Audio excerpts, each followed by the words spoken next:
On Thanksgiving, my son paused mid-bite and said, "You're just in the way. We can't carry you forever." The words landed like a hammer, not raised in anger, but delivered with cool indifference. And in that moment, the warmth drained from the room faster than the turkey's drippings could cool on the table. I sank back in my chair, the oak grain pressing into my spine, and watched my family, my children, my grandchildren, go on as if nothing had happened. My wife unloaded casseroles from the oven, humming a familiar tune, blissfully unaware of the fracture widening between us. My daughter-in-law passed the gravy, her smile polite but distracted. My grandson clicked through his phone, oblivious to the man whose hands had taught him to ride a bike, whose stories had ignited his imagination. No raised voices, no tears, just silence so thick it felt like a wall. I had built this house, laid its foundation, paid its mortgage, taught its first lessons in that very dining room. Yet now I was a stranger at my own table, exiled not by distance, but by heartbreak. Their eyes slipped past mine to the food or the conversation they'd planned. Politics, the neighbor's new car, next year's vacation. They didn't even look at me. How could I matter when every gesture of welcome had been replaced by a subtle shift of space? I reached for my glass of water, felt the cool smoothness, and realized that in their gaze I had become a ghost, present but unseen, an echo of who I once was. I swallowed, steadying the tremor in my voice, and allowed them to fill the silence with clinks of silverware and soft laughter. But inside, something broke. The man who taught them courage now felt too small to speak. When the last plate was cleared and the candles guttered in the dusky light, I rose quietly. No goodbyes, no last words. I left the echoes of that sentence behind me, "You're just in the way," and stepped outside into the cool November air, grateful for one thing. At least the night was honest. Friends, let me pause for a moment. Would you share with us? Where are you listening from? Has something like this ever happened in your life? If this story touches your heart, please consider liking the video, subscribing to the channel, and sharing it with someone who might need to hear it. That's how you help us grow and keep telling stories that matter. Now, let's continue. That night, after the words had been spoken like a quiet blade across the dinner table, no one said anything. Not out of guilt, not even out of shame. Just silence, the kind that fills the air like cold fog, not thick enough to choke, but heavy enough to make every breath feel weighted. He gathered the plates in silence, even though they weren't his to clean. His hands moved with the quiet dignity of someone raised in another time, where being helpful was a reflex, not a performance. He looked at the faces around him, his son avoiding his gaze, his daughter-in-law scrolling on her phone, his grandson laughing in the next room as if nothing had fractured. But he felt it. Something had shifted, or maybe something that had been cracked for years had finally snapped. Still, he hoped. Perhaps in the morning someone would knock softly on his door. Perhaps they would say, "Dad, I'm sorry. I didn't mean it like that." Perhaps this was just a moment. Cruel, yes, but a moment that would pass. But the morning came, and no one knocked. He made his tea as always, sat by the small window that barely let in any light, watched the same sparrow land on the same railing. Outside, the world was moving forward, but inside that house, the one he helped pay for, the one he'd once walked into with pride, time was standing still. There were no more warm conversations over breakfast. No more questions like, "Did you sleep well?" or "Can I get you something?" Only silent nods, half glances, polite detachment, as if his presence was now a background inconvenience, like an old clock that still ticks, but no one listens to anymore. He tried to smile, even practiced it in the mirror one morning, but it didn't reach his eyes, because the truth was simple. They hadn't just forgotten his worth. They had erased it. The room used to be a place of pride. He remembered laying the floorboards with his own hands. The creak in the left corner, he used to joke it had a heartbeat. That window, once framed with fresh cedar, was where he taught his son how to use a measuring tape. Precision builds trust, he had said back then. His son was only 12, eyes bright with curiosity. Now, it was just a room? No, less than that. It was the part of the house where silence was placed. Meals were no longer shared. They were scheduled, delivered to his door like hospital trays, not out of cruelty, out of convenience. That was the word now. Everything had become convenient. He wasn't included in conversations anymore. His advice, once sought with urgency, now dismissed with a polite, "We've got it, Dad." He had become the quiet shadow that moved when no one was looking. The coat on the rack no one wore anymore, but no one dared throw away. Photos of him still hung on the hallway wall, young, vibrant, sleeves rolled up, one arm around his son, the other holding a toolbox. The irony struck him like a slow echo. They framed him in memories, but exiled him from the present.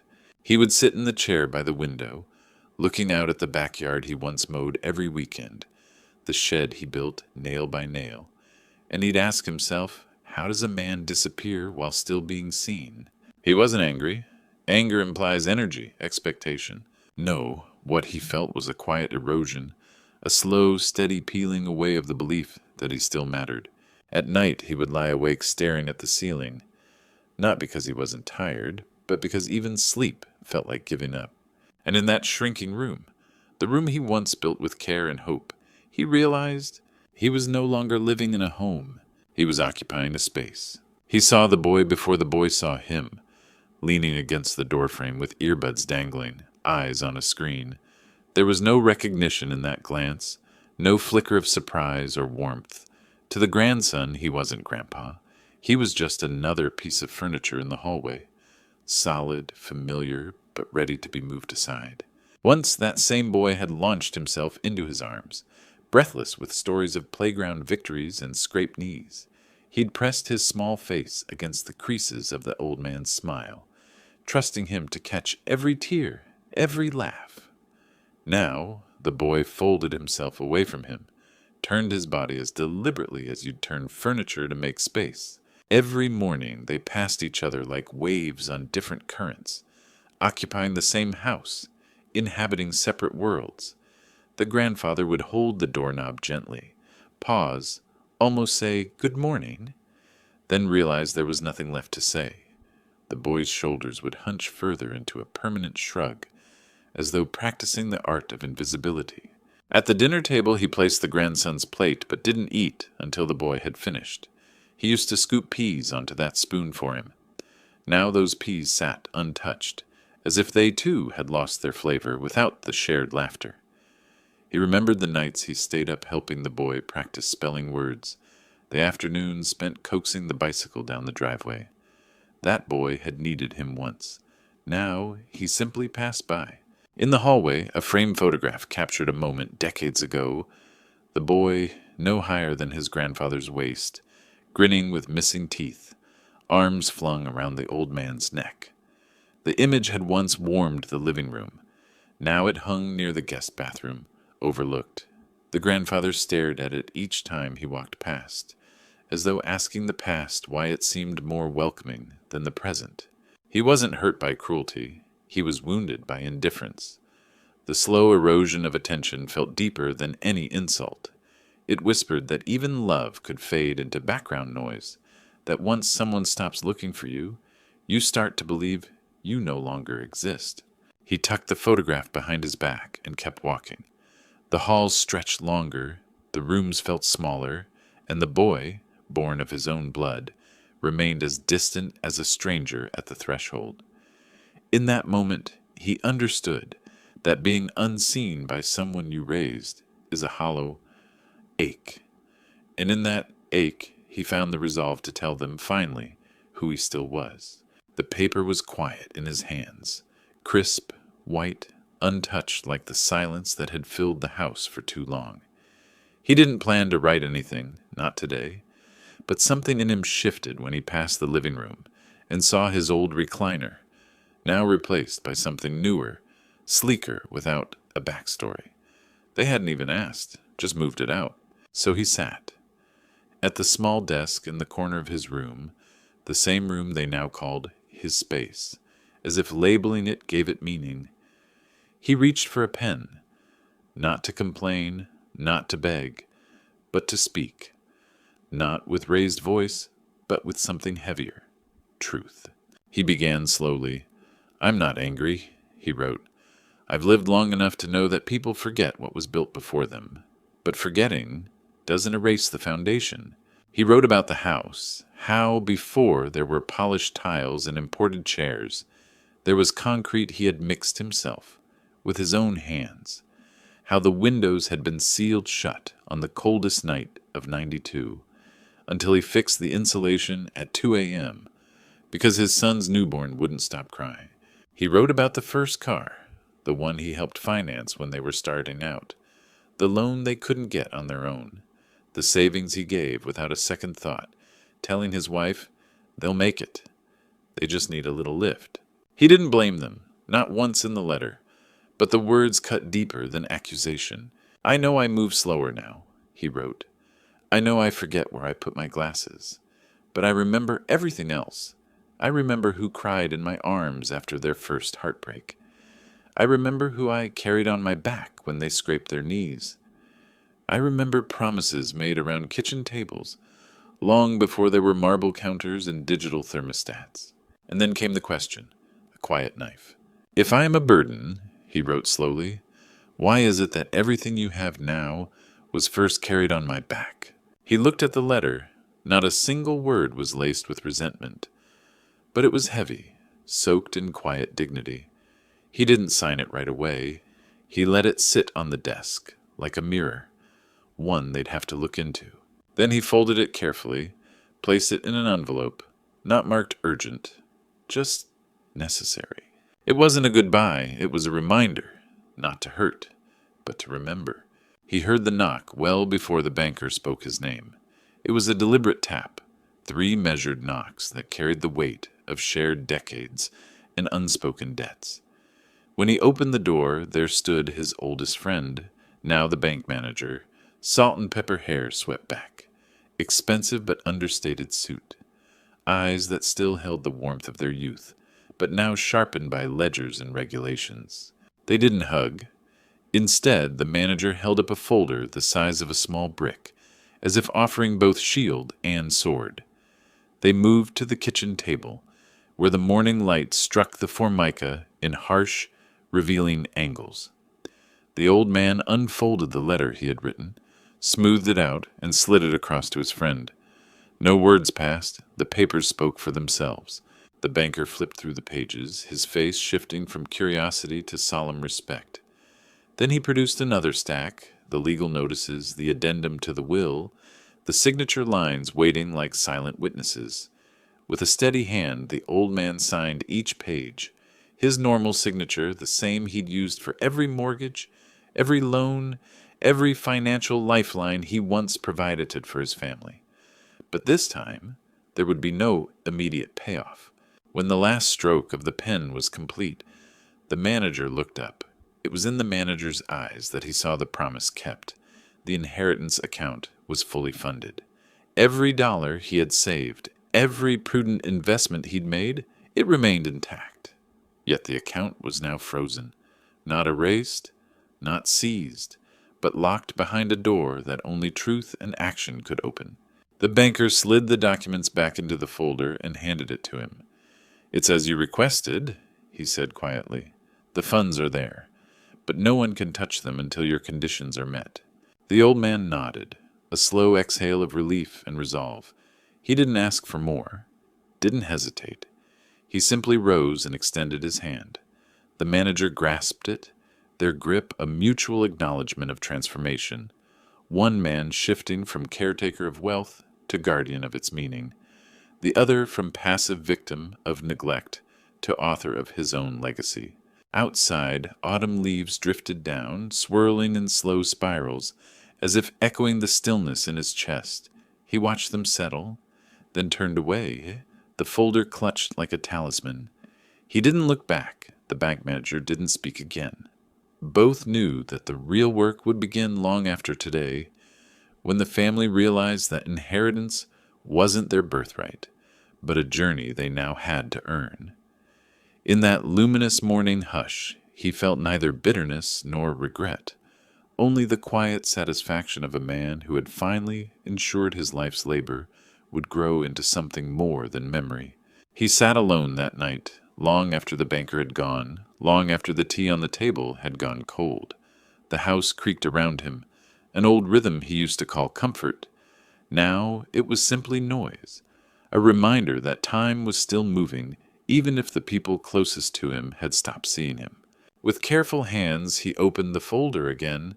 The documents inside were dry and bureaucratic. Asset breakdowns, account numbers, clauses written in legal tone. But among them was the one line he had insisted on adding, the clause that no lawyer had questioned, but every heart would. The inheritance shall pass not by name, but by honor, not by lineage, but by action. It was a simple sentence, unadorned, but its weight was impossible to measure, because he had watched names become excuses, watched blood turn to currency, not connection, watched his own last name, Grayson, be used like a credit card by people who had long since stopped earning it. He had once believed that family meant loyalty, but loyalty without respect was just obligation wrapped in silence, and silence had nearly swallowed him. So now he changed the rules. This clause would be the compass, not to punish, but to reveal. It would not ask his family to prove love in words or photo albums, but in the way they lived when they thought no one was watching. There would be no announcement, no gotcha moment, no dramatic reading of the will, only quiet consequences. He folded the document with trembling fingers and placed it in the envelope. It would be opened when he was gone, and by then they would already have revealed who they truly were. He looked around the room. Framed photos still lined the wall. Birthdays, vacations, graduations. He didn't hate them. He didn't even resent them. He had loved each face, but love without reflection had turned into comfort for them, and silence for him. Now he was no longer silent. He had written something into the world that could not be ignored or undone. Not a threat, not revenge, just truth. And the truth would weigh differently on every heart that read it. He turned off the lamp and sat in the dark for a while, listening to the wind outside. Not sad, not triumphant, just steady. Because tomorrow would come, and with it, the unraveling, the clink of forks, the buzz of conversation, the glow of warm lighting. It could have been mistaken for a moment of family togetherness, but it wasn't. He sat at the end of the table, though not at the table. A folding chair had been placed near the kitchen doorway, slightly turned away from the main setting. His plate had arrived 10 minutes after the others. Lukewarm meatloaf and dry potatoes, reheated in the microwave. No garnish, no ceremony, no eye contact. No one noticed the difference. Or maybe more painfully they did, and pretended not to. He smiled. That same soft, practiced smile he'd worn for years. It fooled them into thinking he was fine. But inside, he felt the quiet certainty of a man who had finished writing. The last line of a long chapter.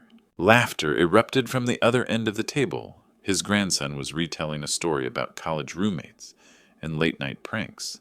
His daughter-in-law wiped a tear of laughter from her cheek.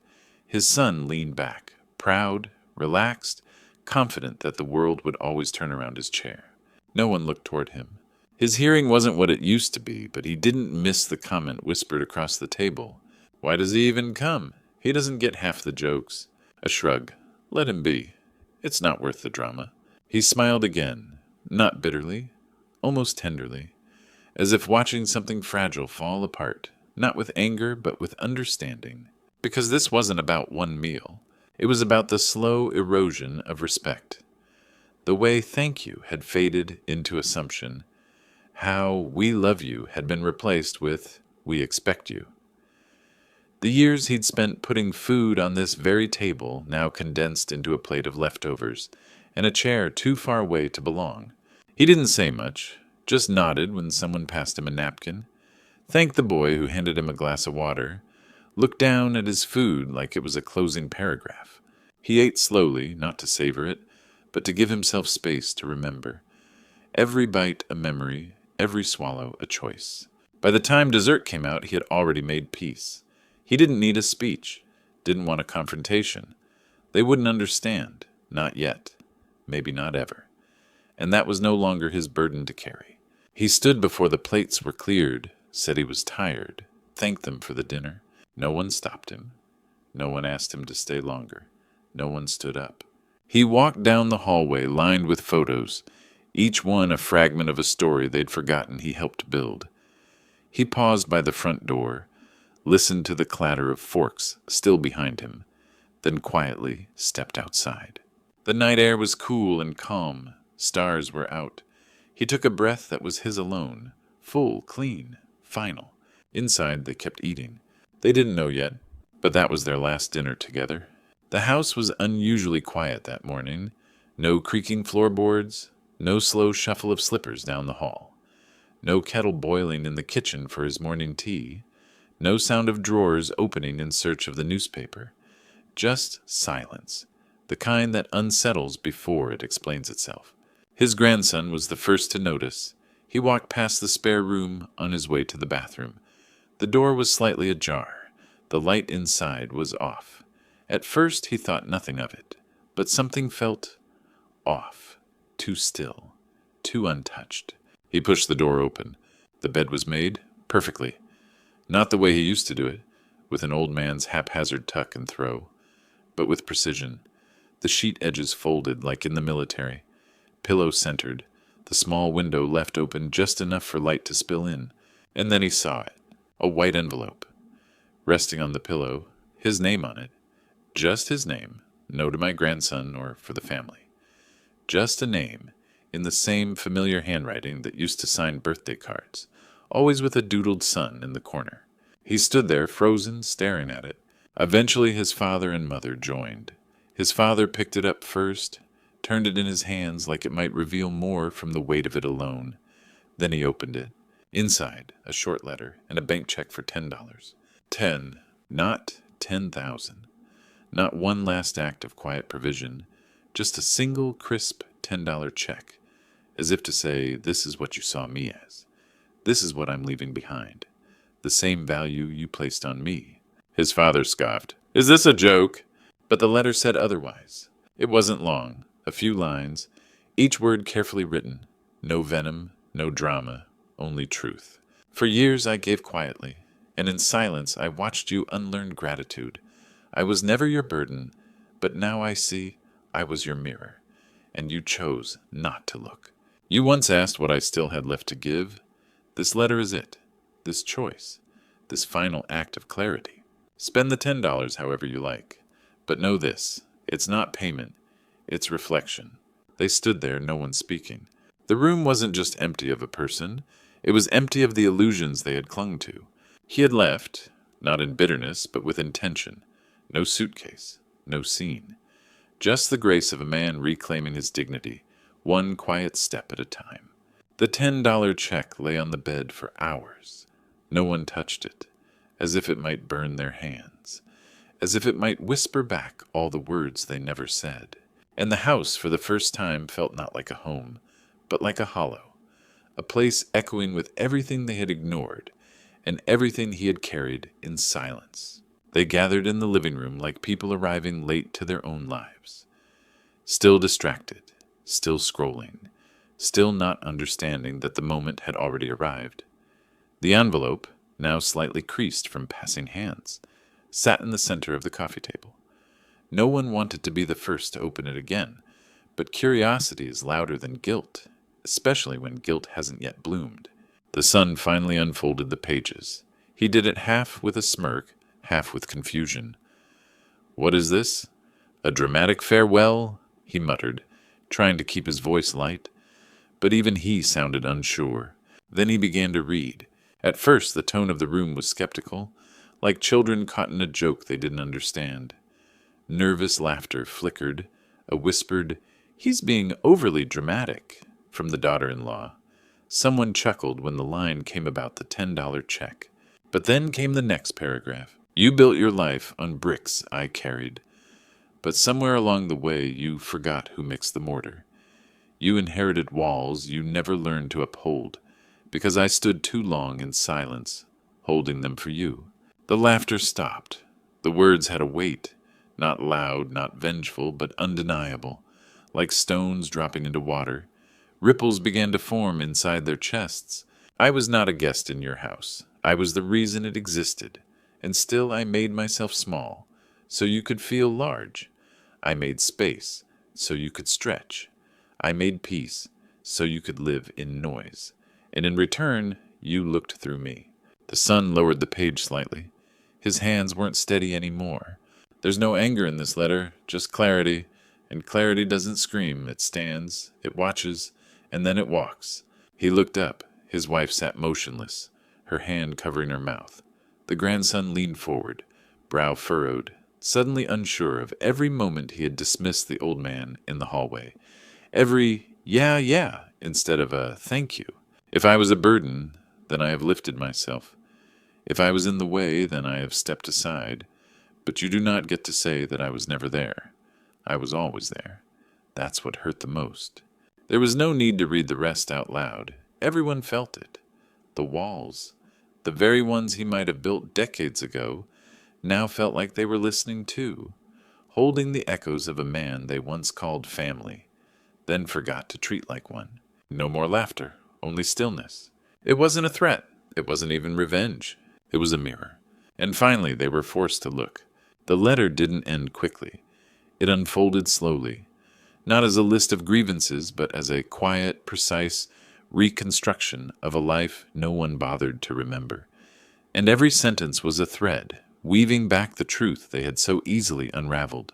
He wrote about the first job he ever held, $2 an hour, long before inflation made dignity unaffordable, about working night shifts while studying by borrowed candlelight, how he saved every penny not for himself, but so his children could have piano lessons, new shoes, and something called a better life, how he paid their college tuition in full, in cash, while he wore the same winter coat for 13 years because it still did the job. He recounted building the foundation of the small family business, the one they now boasted about in conversations over wine, how he had turned down vacations, holidays, and even surgeries just to keep the books afloat. I gave you a staircase, he wrote, and then I sat quietly beneath it as you climbed. The room was utterly silent. He described the birthdays he remembered when they forgot his, the thank yous he never received but never stopped hoping for, the nights he stayed up holding broken hearts together, the car repairs he never charged for, the dinners he left untouched so his grandchildren could have more. I watched you grow, he wrote, but you didn't watch me age. I was your shadow, present but never praised, constant but never noticed, loved only when convenient, used only when needed. Then came the hardest part. I never asked for anything, not gratitude, not repayment, not even love, if it had to be forced. All I asked for was space, not in your rooms, but in your respect, and even that, somehow, became too much. He asked the question then, not in anger, but as a whisper from the past. When did I stop being your strength and start being your embarrassment? The paper trembled in his son's hands. It wasn't just a letter, it was a testimony, not to his pain, but to their amnesia. And in every corner of that house, the one built on his sweat, warmed by his labor, there was now only the echo of what they had lost. Not his money, not his inheritance, but the quiet, irreplaceable man they had called a burden. Only when they forgot, he was the reason they stood. They stormed into the bank as if urgency could unlock what dignity had sealed shut. The son, still flushed from the sting of the letter, demanded to speak with someone, anyone, who could correct the misunderstanding. The daughter-in-law stayed quiet, clutching her purse like it could protect her from consequence. The grandson scrolled on his phone, trying to distract himself from the heaviness in the room, but even he couldn't block out the reality that waited behind that desk. The banker, a man not much younger than the father they had dismissed, greeted them with a calm that didn't match their desperation. He pulled out the folder, already expecting them. "It's all here," he said, not coldly but firmly. "Mr. Barrett met with me weeks ago. Every asset, every investment, every cent is now under conditional hold. Their eyes widened, not out of confusion, but denial. The son spoke first, his voice cracking, not from grief, but disbelief. What do you mean, conditional? The banker didn't flinch. His inheritance is frozen. You'll only have access when the clauses he personally wrote are fulfilled, and I assure you, they are very clear. He handed over a sealed envelope, not from the bank, but from the old man himself. The handwriting was unmistakable, steady, careful, almost gentle. Inside was the list. There would be no press releases, no charity galas, no nameplates or donor walls. Just action. They would have to sponsor the education of 3 orphans. Anonymously. Volunteer at a local shelter for 1 full year, not weekends, but consistent service. They'd have to visit the care homes they once mocked, listen to the people they once ignored, and help without a camera in sight. And they could not, under any circumstance, post about it online. There were no shortcuts, no fast-tracking, no appeal process, and most of all, no exceptions for shared blood. Because love is not inherited, it is proven. They sat there stunned, not just because of what was required, but because it stripped away their illusions. For the first time, they saw that wealth wasn't withheld out of cruelty, but offered as a mirror. He wasn't punishing them. He was inviting them to remember who they had been, before comfort dulled their compassion. The banker gave them one final note. He didn't want revenge, he wanted change, but only if it came from the heart. They left the bank slower than they entered. Their smiles, the performative holiday ones, had vanished. All that remained now was the choice. To earn back what they were once given freely, or to walk away from a legacy their own arrogance tried to erase. The house, once filled with the quiet hum of routines and the hollow echo of small talk, now held a different silence, heavy, weighted, unignorable. The kind of silence that doesn't ask for peace, but demands reflection. The letter lay on the coffee table like a monument. Its corners curled slightly, its words already etched not on paper, but into the rooms it haunted. No one dared to move it, as if touching it would make the shame louder. The father, the same man who once spoke about duty and hard work, sat in the same chair his father used to fix for him when it wobbled. Now it was his spine that buckled, not the wood. He didn't speak. His hands trembled slightly, fingers curled into his knees, gripping not anger but the unraveling of pride. He'd thought he was taking care of the old man, providing a roof, meals, space, but he never asked himself what it meant to provide dignity. That part he'd let rot. Across from him, his wife pressed a crumpled tissue to her eyes. She wasn't crying for her father-in-law, not exactly. She was crying for the birthdays skipped, the plates reheated, the muttered "he's fines" whenever someone asked if he was okay. She remembered how often she used the phrase, "He probably doesn't notice." But he had. He'd noticed everything. The grandson stood at the window, the letter open in his hands again. He had read it 3 times now. At first to confirm it was real, then to try to find a loophole, a mistake. And now because he wasn't ready to let it go. The paragraph that hit him hardest wasn't the one about the inheritance. It was the line. The saddest kind of silence is the one that comes after someone gives up trying to be heard. He had ignored his grandfather's presence so long, he didn't even remember the sound of his voice. And that realization didn't just sting, it carved him open. None of them spoke. There was no finger-pointing, no justification, because for the first time, they didn't see a man who abandoned them, but a man they had slowly erased. No dramatic arguments, no begging, just a collective breaking, quiet, private, and irreversible. They didn't just lose money, they lost their mirror, and in its place stood a truth they could no longer hide from. They had treated the foundation of their lives like a burden, and now that it was gone, the house still stood, but hollow. Not because he left, but because they let him leave long before his body ever walked out that door. The morning light revealed the letter's final instruction, its most unyielding command. They read it aloud, voices still unsteady, as if uttering the words themselves might shatter the fragile shift in their hearts. To unlock the inheritance, they were to Fund the full education of 3 children from broken homes, those who had no one to champion their dreams.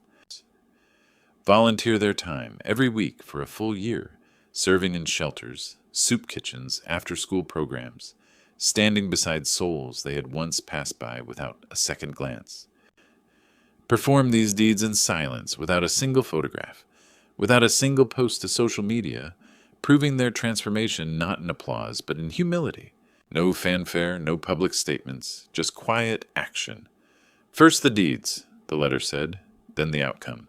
The son folded the paper carefully, as though it was too precious to crease further. Already he felt the weight, not of money but of responsibility. He imagined classrooms filled with children whose mouths curved in hope, not expectation because someone believed enough to open a door for them. He pictured worn hands serving meals, hands that once avoided the aged man who raised them. His wife touched his arm. They both felt the gravity of it. No reward could come before the work was done. No easy endorsement, no shortcut. They would have to face places they once scorned, people they once dismissed, and their own unwillingness to see. The grandson, reading the lines again, realized this was not a punishment. It was a path that led away from entitlement, toward understanding. He felt a thrill of fear mixed with purpose. For the first time he thought he wanted to deserve something. Outside, the wind rustled the autumn leaves, reminding them that seasons change when we choose to let go of old patterns. And in that rustle they heard a whisper of what comes next. Transformation, born not from wealth, but from the courage to act unseen. That day they did not celebrate. They did not argue. They did not object. They only nodded together, understanding that the man they once called a burden had laid out a test not of their pockets, but of their character. And this new clause, was their chance to build something that would outlast any inheritance. He chose the care home with a view of the garden courtyard, roses that thrived in the sun, a single bench beneath the oak where children once played. He didn't move because his family asked. He moved because he finally understood where he belonged. In this communal quiet, he found purpose, not pity. Each morning he rose with the sun, laced up shoes, he polished himself, and made his way to the small activity room that smelled of coffee and old books. There he sat at a worn table and waited. Young men and women drifted in, some fresh from job fairs, some from halfway houses, all searching for something beyond help-wanted signs. He greeted them with a nod, offered them pens, printed paper, and stories. He taught them how to write a resume that told the truth, not just sugar-coated achievements. He showed them how to speak when an interviewer asked, "What makes you valuable?" Because he knew value wasn't given. It was built in hours of honest work and humility. He spoke of mistakes as lessons, of patience as strength, of silence as a space to listen. In the afternoons, he sat with a small group under the oak, hands folded in his lap, as they read aloud passages from old letters he wrote years ago, letters he never sent, words he finally shared so they could learn from his journey. Their eyes widened as they heard him speak not of regret, but of resolve, not of bitterness, but of belief in second chances.